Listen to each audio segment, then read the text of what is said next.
Hi, I'm Edward Muzio, CEO of Group Harmonics, and I'm going to tell you how to stop the drama and do the work. Is there too much drama in your workplace?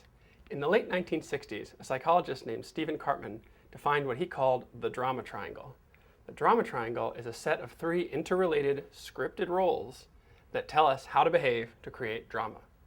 We'll start down here with the persecutor. The persecutor is the mean, nasty person, we'll draw with horns here and a pitchfork, who takes advantage. He or she is evil, abuses people, abuses resources.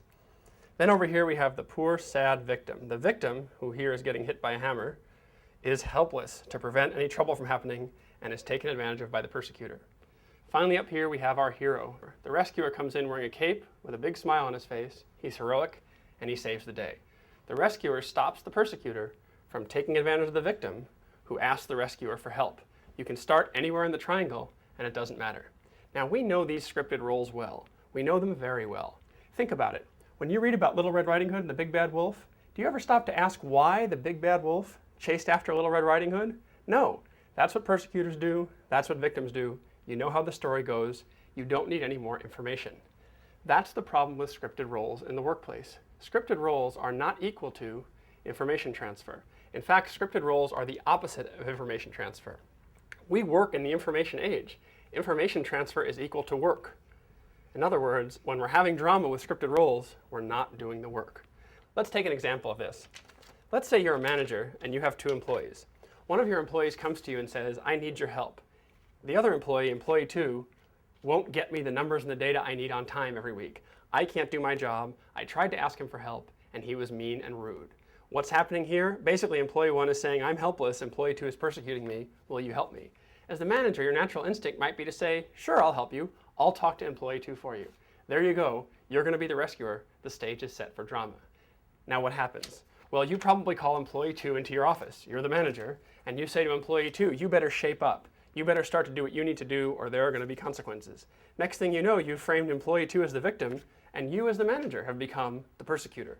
What happens next? Employee 2 leaves the room. Then what? Employee 2 might turn back to employee 1 and say, you need to help me. You caused trouble for me with the manager. Now you need to rescue me.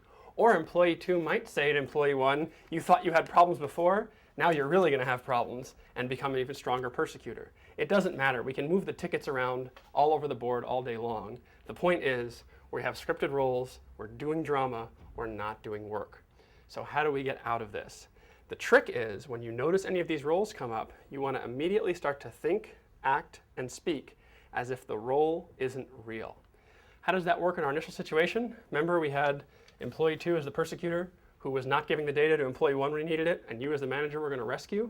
How do we do this? The role isn't real. Let's start with employee 1.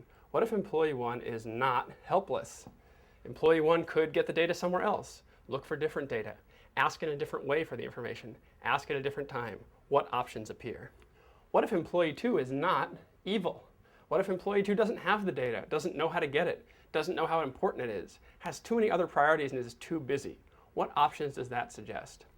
Finally, you as the manager. What if you as the manager are not heroic? What if you're not going to be the only person who comes in and saves the day? Who else might get involved? Is there somebody else with different information? Can you encourage them to work it out amongst themselves? What other options do you have? Notice what's happening here. We're talking now about options, alternatives for problem solving to get the work done. We've moved away from scripted roles and away from drama. So the next time you or someone you work with is starting to act like a persecutor, act like a victim, or act like a rescuer, as quickly as you can, start to think and act as if the role isn't real. See what options present themselves.